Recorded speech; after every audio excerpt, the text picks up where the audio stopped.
जय श्री राधे, जय सिया राम। दोस्तों, आज 9 अप्रैल है। अभी मैं परसों 7 तारीख को आप लोगों को वीडियो में दिखाया था। मैं उत्तराखंड में था, देवप्रयाग में पहुंचा था और आज मैं अयोध्या में आ गया। दोस्तों, इसके पीछे कारण है, अभी सारा कारण बताऊंगा। हम लोगों के गले में माला दिखाई दे रही है। महाराज जी, आप भी माला ऊपर करना। और आज हम 4 लोग गए थे, चारों लोगों के गले में ऐसी माला, और हम लोगों के सामने तमाम रत्न रखे हुए हैं। वो सब चीज़ें आप लोगों को बारी बारी से बताएंगे। बहुत से हमारे प्रिय दर्शक कमेंट करते हैं कि भैया आप कुछ जो आपके साथ अच्छी चमत्कारिक घटनाएं घटी हैं उनको भी आप कृपया साझा करें। तो दोस्तों, आज मैं साझा करूंगा और अयोध्या में बैठ करके, श्री पावन धाम अयोध्या, प्रभु श्री राम की नगरी, जन्मस्थली, यहाँ पर और हमारे साथ न कह करके मैं आपके साथ हूँ। और पूजनीय हमारे जो है त्रिपाठी जी, जिनको आप लोग भली भांति जानते हैं, ज्योतिषी जी हैं, मैं आपके घर पे पुनः आज आया हूँ और आप ही फ़ोन करके बुलाए हैं। और अगर आपको भी मैं न कहूँ, यह कहूँ कि आपके गुरु जी हमको बुलाए हैं, क्योंकि वो उत्तराखंड में रहते हैं। कहाँ रहते हैं इसकी भी किसी को जानकारी नहीं, और वो अयोध्या में हैं आज की डेट में। और उन्हीं की कृपा से हम लोग उत्तराखंड में, जबकि हम लोग कह रहे थे कि हम 1 महीना उत्तराखंड रहेंगे, पूरा अप्रैल महीना रहेंगे, तो इन सब के पीछे रीज़न है और बारी बारी से सब मैं बताऊंगा।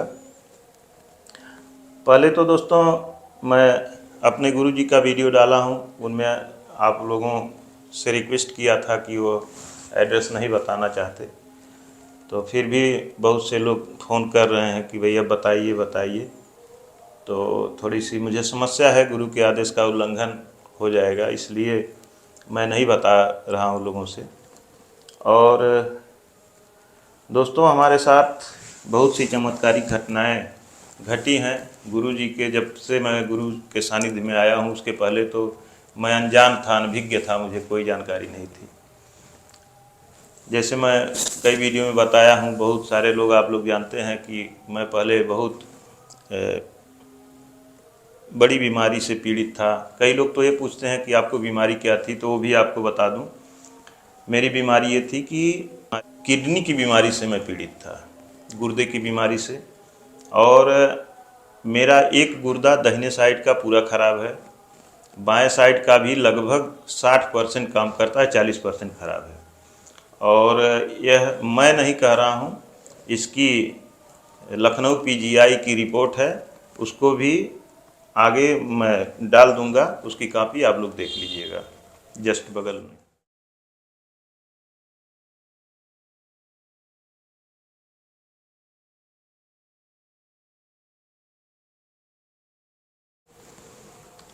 और डॉक्टर जब जवाब दे रहे थे, गुरु जी के आशीर्वाद से मैं पूरी तरह से, आप लोग देख सकते हैं, मैं फिट हूँ, स्वस्थ हूँ। और एक कहानी मैं साझा किया था आप लोगों से गुरु जी के साथ वीडियो में कि मैं ट्रेन में आ रहा था, जो चमत्कारिक कहानी थी वो भी बताया था। और छोटी मोटी तमाम ऐसी चमत्कारिक बातें हैं जो पूरा बताने में घंटों बीत जाएंगे, लेकिन थोड़ा बहुत मैं आप सबको बताऊंगा। एक बार मैं वहीं पे जंगल में आश्रम की दीवार के सामने, शाम के टाइम लगभग 8-9 बजे, हम लोग, रात में, गर्मी का दिन था, दीवार के बगल में बैठे थे। गुरुजी सीढ़ियों पे थोड़ा ऊपर थे, मैं नीचे था, दीवार से सटा हुआ। हम दोनों लोग ऐसे सीधाई पर थे, न हम देख रहे थे गुरुजी के पीछे क्या है, न गुरुजी देख रहे थे मेरे पीछे क्या है। लेकिन गुरुजी हमसे कह रहे हैं कि बेटा, दीवार छोड़ के थोड़ा आगे हो जाओ, और यह जीव जंतुओं के जाने का रास्ता है, दीवार पकड़ के चलते हैं, और थोड़ा सा आगे बैठो। दोस्तों, आप लोग विश्वास करें, मैं ज्यों ही दीवार छोड़ के आगे गया और फिर एक बार मैं पीछे दीवार का जिक्र किए तो मैं दीवार की तरफ देखा। तब तक देख रहा हूँ कि दीवार के रास्ते बिच्छू जा रही है और जंगली बिच्छू, पूरी बड़ी बिच्छू। मैं कहा कि रात का समय था, ऊपर लाइट जल रही थी लेकिन नीचे अंधेरा, जो छज्जे होते हैं उसका अंधेरा था, साफ नहीं दिख रहा था। तो मैं कहा गुरुजी ये तो बिच्छू जा रही है। तो गुरुजी कहे कि ठीक है जाने दो, अपना चली जाएगी, उसे मत कुछ कहना। जब वो तुम्हें नहीं कुछ कह रही है तो तुम उसे मत कहना। दोस्तों ऐसे तमाम चीज़ें। एक और घटना हुई थी, कोई आदमी बहुत बुरी तरह से फंसा था, उसकी जेल जाने की नौबत थी और हमको वो साथ में लेकर के आए थे बस्ती। और बस्ती से फिर 2-4 लोग साथ में थे, कहे चलिए अयोध्या दर्शन करते हैं। आए हम लोग, हनुमान जी के दर्शन किए, हनुमानगढ़ी। फिर यहाँ से वापस गए। शाम को अचानक संयोग बस उस समय गुरुजी का मिस कॉल आया तो मैं इधर से फ़ोन लगाया। गुरुजी हंस के बोले, कहे बेटा आज कहाँ थे दिन भर? मैं कहा गुरुजी अयोध्या गया था। तो कहे क्या करने भाई अयोध्या गए थे? तो हम कहे कि गुरुजी ऐसे किसी का कुछ मामला था, हम लोग बस्ती गए थे और बस्ती से फिर लोगों ने कहा चलिए दर्शन कराते हैं हनुमानगढ़ी, तो हम लोग हनुमानगढ़ी चले गए। तो कहे वो खोद खोद के पूछ रहे थे हमसे। तो कहे कि अरे क्या मामला था भाई, हमसे नहीं बता सकते? तो हम कहे गुरुजी मामला शर्मिंदगी भरा है, कहने लायक नहीं है, क्या कहें? तो कहे नहीं नहीं बताओ। तो हम कहे गुरुजी एक आदमी है, अधिकारी हैं, हमारे जानने वाले हैं, और उनके ऊपर किसी लड़की ने रेप का आरोप लगा दिया है, 376 का मुकदमा लिखवा दिया है, जबकि उनकी उम्र भी लगभग 60 साल होने वाली है, 58 साल की लगभग एज है, रिटायर के कगार पे हैं और वो बड़ी बुरी तरह से फंस गए हैं, बेचारे जेल चले जाएंगे। गुरुजी कहे कि कुछ नहीं होगा। तो मैं कहा गुरुजी क्या कह रहे हैं, फिर से कहें। तो उन्होंने कहा कि कुछ नहीं होगा यार। हम कहे गुरुजी आप नहीं जान रहे हैं, इसमें अगर कोई पीड़िता आरोप लगाती है तो पहले उस आदमी को जेल जाना ही जाना है, उसके बाद जांच होगी। तो कहे कि अरे सांच को आँच नहीं आती, उसको कुछ नहीं होगा, और उससे कहो कि थोड़ा भगवान का ध्यान करे और भरोसा रखे भगवान पर, और कहे कि सत्यम शिवम सुंदरम, सत्य है शिव है, शिव ही सुंदर है, और सत्य को कभी आँच नहीं आ सकती। और उससे कहो कि उस डेट का अपना पुराना रिकॉर्ड खोजे।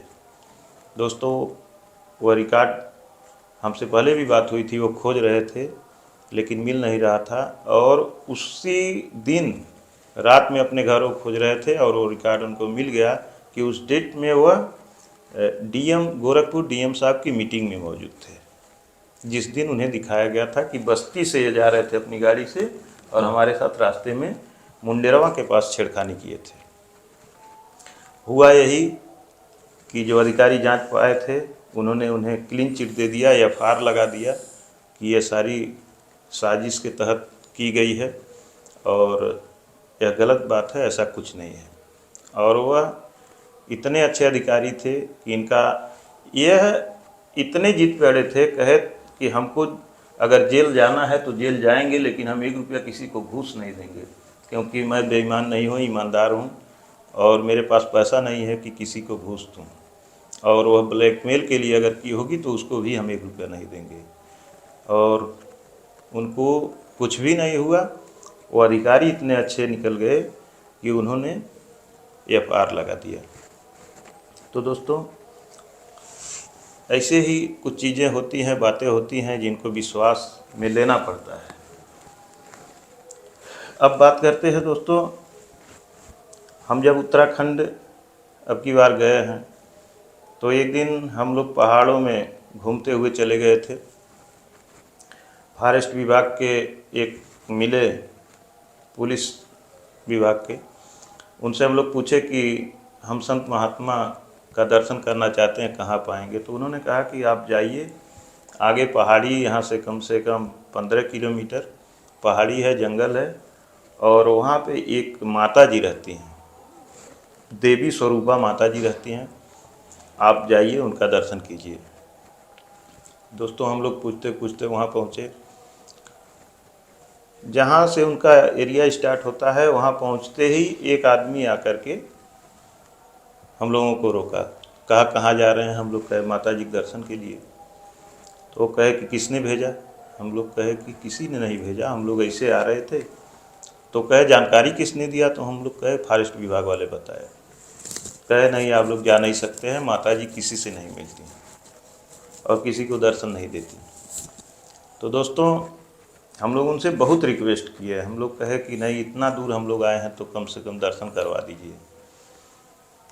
तो वो कहे ठीक है, यहीं रहिए, माँ का ध्यान करिए, स्मरण करिए, हम जाते हैं, पूछेंगे और फिर आकर के आपको बताएंगे। अगर वो कहेंगी तभी दर्शन होगा। वो गए, हम लोग ध्यान कर ही रहे थे, आए और कहे ठीक है चलिए, माँ ने बुलाया है। दोस्तों हम लोग अंदर गए। कम से कम 15-20 की संख्या में डाग उनकी सुरक्षा में लगे थे और वो डाग इतने हैवी थे कि वह बाघ और तेंदुए से भी लोहा ले सकते थे। हम लोग डर डर के चलते रहे। वो कहे कि डरिएगा मत, आइए, कुछ नहीं कहेंगे। पूरी शरीर को, हम लोगों के पूरे शरीर को सूंघ डाले और हम लोग आगे बढ़ते गए। और जब हम लोग अंदर गए तो वहाँ पर भी 2-4 की संख्या में थे। वो सब मुंह से ओम की आवाज़ निकाल रहे थे। माता जी मिली, हम लोग चरण बंदन किए, बैठाई बड़े प्रेम से। और हम लोग उस दिन भोजन करके नहीं गए थे। हम लोगों को रोटी दाल भी खिलाई और बताने लगी, कहीं कि बेटा यहाँ हम 24 वर्षों से तपस्या करते हैं अकेले में रह करके, और हम किसी से मिलते नहीं हैं, किसी को आने नहीं देते हैं। साधु संत आते हैं तो उनको भी नहीं आने देते। और हम कहे माता जी ये सब इतनी संख्या में, ये सब आपके चारों तरफ घूम रहे हैं। कहे कि ये सब किसी ज़माने के कोई संत है, कोई महात्मा है, कोई कुछ है, ये सब भी हमारे साथ तपस्या कर रहे हैं और ये हमारी सुरक्षा में रहते हैं। और जब जंगल से बाघ को आना होता है तो वो आकर के एक बार आवाज़ लगाता है, फिर हम इन लोगों को अंदर कर देते हैं। ये लोग अंदर हो जाते हैं क्योंकि ये लोग मानेंगे नहीं, तो वो नुकसान न पहुंचाए या उसको ये लोग डिस्टर्ब न करें, इसलिए हम अंदर कर देते हैं। और ये लोग भी यहाँ तपस्या कर रहे हैं। वास्तव में बड़ी अच्छी तपस्विनी थी, उनका दर्शन मिला, आशीर्वाद मिला, लेकिन वीडियो बनाने को उन्होंने मना किया, इसलिए हम उनका वीडियो नहीं बना सके। और दोस्तों उसके बाद एक वीडियो आप लोग देख ही चुके हैं, जो महाराज जी मिले, हम लोग देवप्रयाग तक उनको ले गए। हम क्या ले गए वो खुद समझिए, हमको ले गए। वो सारी चमत्कारिक घटनाएं जैसे जैसे हुआ, वो मिले, उनसे बात हुई, उनको देख करके ये लगता था कि वास्तव में ये बड़े दिव्य हैं, ये संत हैं कि भगवान है, ये तो हम नहीं समझ सकते। ये जगह हम लोग होटल में ले जा कर के उनको कुछ खाना खिलाए, नाश्ता करवाए, तो वो हाथ में खैनी रगड़ रहे थे। हम उनसे कहे महाराज जी आप खैनी भी खाते हैं? तो वो कहे कि अरे मैं तो चरस गांजा तक खा लेता पी लेता हूँ, ये तो खैनी है, इसकी क्या बात है। तो दोस्तों हम सोचने लगे कि ऐसा हो नहीं सकता कि एक संत ये कहें। अगर ठीक है वो संत के वेश में असंत हों और वो चरस गांजा मादक पदार्थों का सेवन करते हों तो भी वो छिपाएंगे, लेकिन वो इस भाव से इतना खुला कहे कि हम सोचने लगे कि ना, ये तो बात दूसरी है। और हम उनको, उनके अंदर भगवान का ही रूप देख रहे थे। और दोस्तों अब बात करते हैं अयोध्या आने की, क्योंकि मैं सोचा था कि अभी पूरा रहूँगा। हालांकि मुझे आना पड़ता क्योंकि मेरे घर 3 मई को गृह प्रवेश है, उससे पहले ही मुझको आना पड़ता क्योंकि घर की भी थोड़ी सी तैयारियां करनी हैं। लेकिन कुछ ऐसा माहौल बना, हम नहीं समझ पा रहे थे। अब अयोध्या में आकर के समझ में आया कि वहाँ पे हम सोच रहे थे जब से गए हमारे गुरुजी के वहाँ, मैं वहाँ पे रहता था, वहाँ पे हमारे गुरुजी मोटी मोटी रोटी टिक्कर बनाते हैं और सिर्फ आलू, उस चाहे आलू की सब्जी बना लें चाहे उसका चोखा बना लें, वही उनका भोजन है।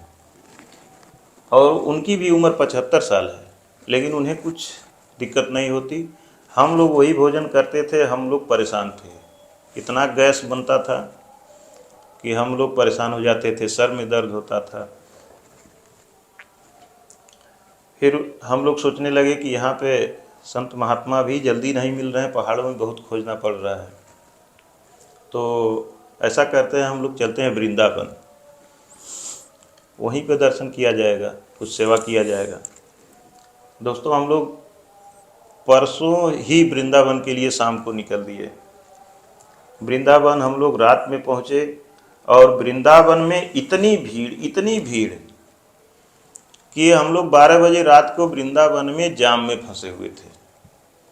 किसी तरह से हम लोग फिर गाड़ी यू टर्न लेकर के थोड़ा सा बाहर निकले। इतनी भूख लगी थी कि हम लोग होटलों पे पूछते थे कि खाना मिलेगा, होटल वाले कहते थे सारे खाने ख़त्म हो गए हैं। वृंदावन में इतनी भीड़ थी, रात का भी टाइम ज़्यादा हो गया था। उसके बाद हम लोग हाईवे पर आए, होटल पूछ रहे थे, होटल वाले कहते थे कि 4 बेड का, हालांकि हमको 4 बेड की ज़रूरत नहीं थी, हम लोग 2 ही थे, 1 बेड पर भी सो लेते। वो कह रहे थे 4 बेड का 8,000, कोई कहता था 10,000। हम लोग कहते थे कि नहीं, हम लोग 2 आदमी हैं, तो कहते थे नहीं, होटल खाली ही नहीं है। तो दोस्तों, हम लोग हाईवे पर आए, एक जगह ढाबे पे गए, भोजन किए और रात में गाड़ी में ही हम लोग 12:30 बजे के बाद सोचे कि सोएंगे। मच्छर इतना काटने लगे कि सो भी नहीं मिला। फिर सुबह हुआ, हम लोग सोचे कि अपनी नित्य क्रिया कहाँ पर करें, जगह ढूंढते ढूंढते कहीं नहीं मिला। फिर हम लोग वृंदावन में घुसना चाहे, चारों तरफ से जाम, जिधर भी पुलिस वाले गाड़ी पाते थे, जहाँ भी गाड़ियाँ मिलती थी पार्क करवा देते थे। किसी तरह से बचते बचाते हम लोग बाहर आए। वृंदावन से बाहर 8 किलोमीटर तक जाम था। ये कल की बात बता रहा हूँ, 8 तारीख की। उसके बाद हम लोग वृंदावन से बाहर हुए, दिल्ली लखनऊ हाईवे पर, दिल्ली आगरा जो हाईवे है उसके बगल में हम लोगों को एक कुटिया दिखाई दी। हम लोग रात को भी नहीं सो पाए थे, दिन भी, परसों दिन में भी चले थे, देवप्रयाग तक गए थे, फिर वृंदावन आए और सुबह भी हम लोगों का कोई काम नहीं हो पाया था। हाँ, बीच में एक जगह एक ढाबा मिला, वहाँ पे हम लोग ब्रश किए, लगभग 10 बजे ब्रश किए, वहाँ पर पराठा खाए। उसके बाद हम लोग आए, एक कुटिया मिली, हम लोग सोचे चलिए वहीं पर कम से कम सोते हैं। कुटिया पर आए, वहाँ पर हम लोग, एक महात्मा थे, वहाँ पे आराम किया गया। हम लोग सोचे यहाँ वीडियो भी बनाया जाएगा। वहाँ पे हम लोग 2-3 घंटा सोए, फिर स्नान किए। जितना देर सोए वहाँ देखे कि ऐसे ऐसे लोग आते रहे कि थोड़ा वहाँ की भाषा नहीं पसंद आई। जैसे वो लोग ऊटपटांग बोलते थे वैसे महात्मा भी बोलते थे। तो हम लोग सोचे कि यहाँ का वीडियो बनाना अच्छा नहीं है। और जाम होने का कारण लोग वहाँ ये बता रहे थे कि शनिवार और रविवार को दिल्ली के लोग इतनी भारी संख्या में यहाँ आते हैं कि हर शनिवार रविवार को यही स्थिति रहती है। दोस्तों, फिर हम लोग सोचे कि अब हम लोग चलते हैं अयोध्या, ऐसे मन में आया। तब तक आपका फ़ोन गया, मैं ही फ़ोन किया, कहा महाराज जी मैं अयोध्या आ रहा हूँ। तो कहे आइए आइए, आप अयोध्या आइए, अच्छी बात है। तो महाराज जी पूछे कब तक आएंगे, तो हम कहे कि रात हो जाएगी महाराज जी। फिर 10 मिनट के बाद महाराज जी फ़ोन किए, कहे कि हमारे गुरु जी जो उत्तराखंड में हैं, रहते हैं, वो अयोध्या में आ गए हैं और मैं आपसे कहा था कि फरवरी मार्च में आएंगे, तो वो अब आए हैं और आइए दर्शन कर लीजिए। दोस्तों, हम लोग बड़ा खुश हो गए, कहे चलिए अब कम से कम संत भगवान का दर्शन हो जाएगा। दोस्तों यहाँ हम लोग रात में पहुँचे हैं 1 बजे। आज हम लोग 11 बजे यहाँ से गए हैं 4 लोग। आप गए हैं, माता जी थी और हम और सतवीर बाबू, 4 लोग हम लोग गए कि चलिए महाराज जी का दर्शन करेंगे, वहाँ वीडियो भी बनाया जाएगा। दोस्तों महाराज जी के पास पहुँचते ही उनका कहाँ तक वर्णन किया जाए, कहाँ तक बखान किया जाए, उनका वो दिव्य चेहरा, वो दिव्य रूप। उनकी उम्र 121 साल है। क्यों गुरु जी? 1902 में उनका जन्म हुआ था। उनका जन्म डेट 1902 है। हिमाचल में उनका जन्म हुआ था। हिमाचल के रहने वाले हैं और इतना तेज उनके चेहरे पर है और इतनी सुंदर उनकी दाढ़ी है, इतनी दिव्य दिखाई देती है। और वो भी ये समझ लीजिए कि अभी भी उनकी दाढ़ी 121 साल की उम्र में उनके बाल लगभग 30% अभी भी काले हैं। हाँ, 70% बाल उनके पके होंगे। और उनकी जटाएं, पूरी जटाओं को अपने सर पे लपेटे हुए थे। और उनका तेज यह नहीं लग रहा था कि 121 साल के हैं। उनकी उम्र देखने में लगती थी कि लगभग 70 साल के होंगे। और अभी उनके जो मसल्स दिखाई दे रहे थे वो भी पूरा मजबूत थे, उनकी नसें दिखाई दे रही थीं। और महाराज जी आप बता रहे थे कि वो ठंडी में, पूरा ठंडी बर्फ़ में रहते हैं, हिमालय में रहते हैं, और जब गर्मी होती है तब हिमालय को छोड़ देते हैं। और महाराज जी कृपया आप बताएं कि वो हमारे गुरुजी से हमारा जो प्रथम बार परिचय हुआ था वो 1998 में हुआ था। जी 98 में हम अपने गुरुजी को एक साधु के रूप में मान करके उनका दर्शन करने गए थे जी और ये पूछने के लिए गए थे कि हमारी दिशा क्या होगी, किस दिशा में हम उन्नति तरक्की करेंगे। जी तो वो 3-4 महीना तक तो कुछ भी हमको नहीं बताए, केवल 15-15 दिन पे बुलाते रहे। और 4 महीना बाद उन्होंने केवल एक बात कहा कि तुम ज्योतिष सीख लो, तंत्र मंत्र का ज्ञान ले लो, पूजा पाठ का ज्ञान ले लो, तो इससे तुम्हें देश विदेश के लोग जानेंगे और तुम्हारी ख्याति बढ़ेगी। तो हमने कहा गुरुजी आप ही फिर हमको पढ़ाइए और आप ही बता दीजिए। तो उस समय हमारे गुरुजी कल्पवास कर रहे थे, अयोध्या में 4 वर्ष का उन्होंने कल्पवास किया था। जी तो उसी बीच में उन्होंने हमको शिक्षा दीक्षा दिया, उन्होंने हमको ज्योतिष का ज्ञान दिया, कुंडली हाथ देखना बताया, और जो भी तंत्र मंत्र या पूजा पाठ जो जप अनुष्ठान होता है इसका ज्ञान उन्होंने दिया, जिससे लोगों का भला कर पाएँ, लोगों का कल्याण कर पाएँ। गुरुजी 4 वर्ष रहे, 4 वर्ष में शिक्षा दिए, उसके बाद फिर वो हिमालय पे चले गए। और गुरुजी हिमालय में ऐसे जगह पे रहते हैं जो जिसको माना जाता है कि नंदन वन लोग कहते हैं, जहां आज भी माना जाता है कि वहां की जो माताएं हैं, देखने में तो 16 साल 18 साल की उम्र उनकी लगेगी माताओं की, लेकिन उनकी उम्र गुरुजी बताते हैं कि किसी किसी की 10-10 हजार वर्ष है। और ऐसे संख्या में वहां संत महात्मा और माताएं करीब 10,000 से ऊपर हैं जो तपस्या कर रहे हैं, और कुछ संतों की उम्र तो लाखों वर्ष है।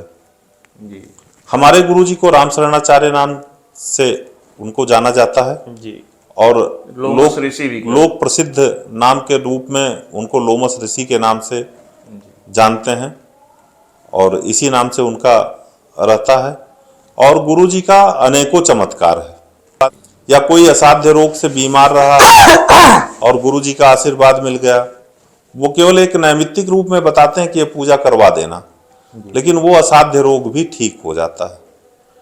तो ऐसा होता रहता है। बीच बीच में गुरुजी हमारे कभी कभी अयोध्या उनका आना होता है, 2-4 दिन रुकते हैं, अयोध्या में दर्शन करते हैं, सरयू जी का स्नान करते हैं, लेकिन लोगों से मिलना कम होता है।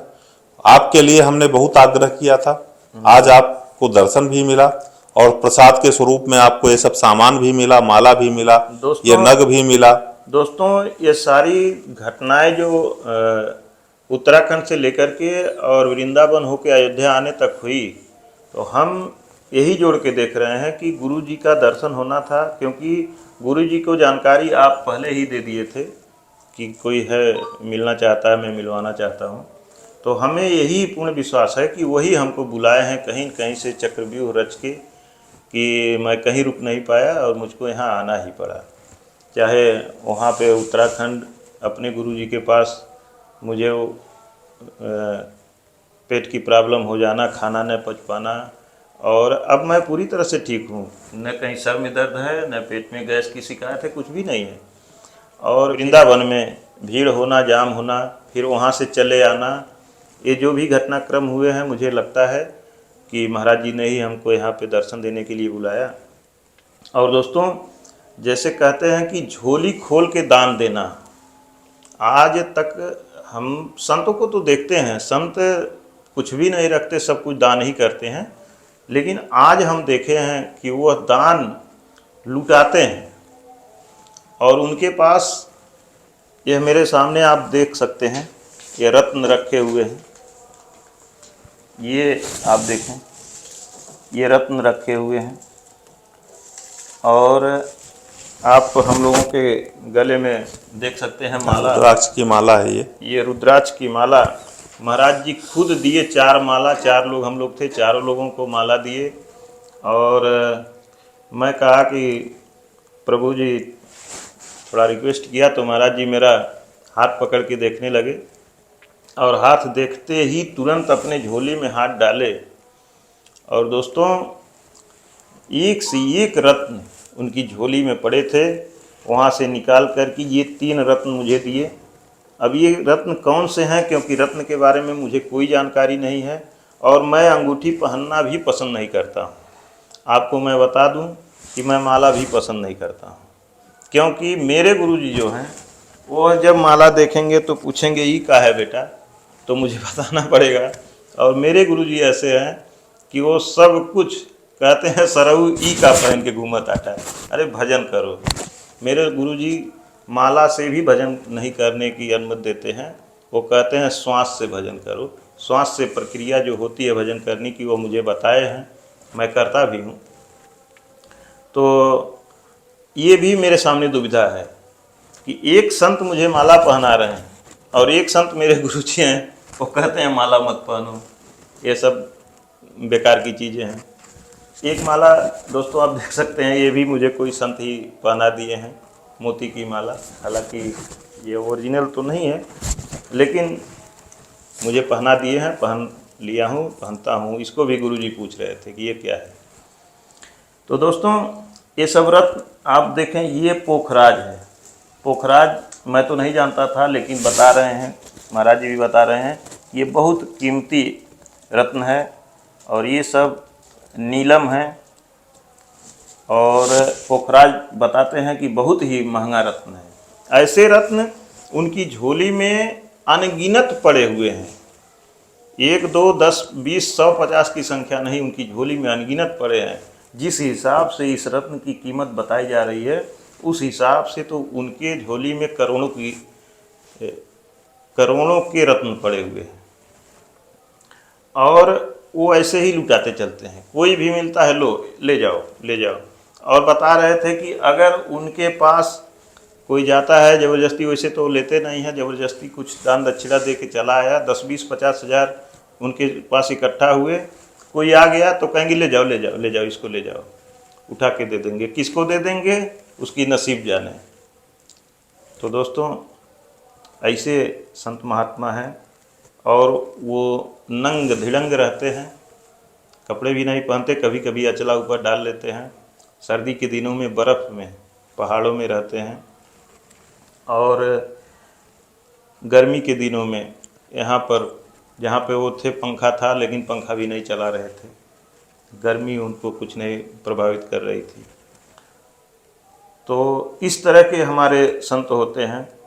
और दोस्तों, उनसे अनुमति मांगा गया कि प्रभु जी थोड़ा सा आपका वीडियो बन जाए। तो एक उनके शरीर में हमको थोड़ा सा इफेक्ट दिखाई दिया कि उनके कानों से कम सुनाई देता है, वो भी हल्का फुल्का कम सुनाई देता है। तो उन्होंने कहा कि नहीं, वीडियो मत बनाओ। तो हम लोग रिक्वेस्ट किए कि प्रभु जी एक फ़ोटो ही खींच लेने दीजिए, आपका फ़ोटो रखेंगे, दर्शन करेंगे। कहे नहीं नहीं ठीक है। बहुत रिक्वेस्ट, हमसे ज़्यादा रिक्वेस्ट तो आप किए, लेकिन कहे कि नहीं ठीक है। जब बहुत कहा गया तो कहे ठीक है, और अभी जाओ, हम फिर बुलाएंगे तब आना, तब ले लेना फ़ोटो, लेकिन अभी नहीं। तो दोस्तों, यह था महाराज जी के बारे में जानकारी। और वो भी 2 दिन ही शायद अयोध्या में रहेंगे, फिर निकल जाएंगे। और ये भी नहीं है कि वो गाड़ी घोड़ा या किसी चीज़ से उनको कोई ले जाता है, वो चाहे जैसे निकल जाते हैं, कोई भी साधन पकड़ लेंगे, अपना चले जाते हैं। उनको किसी के सहारे की भी ज़रूरत नहीं पड़ती है। और अभी भी सीढ़ियाँ चढ़ना उतरना उनके लिए कुछ भी फर्क नहीं है। तो ये थी दोस्तों जानकारी। और जानकारी इसलिए बताना चाहा कि महाराज जी के बारे में आप लोग पूछ रहे थे कि कब आएंगे, बहुत से लोग कह रहे थे दर्शन करना है। तो यही है, इसी तरह से हमने दर्शन किया है। और अगर एक फ़ोटो भी उनका मिल गया होता, इमेज भी मिल गई होती, तो इस वीडियो में आप लोगों को हम दिखाते तो उनका दर्शन हो जाता।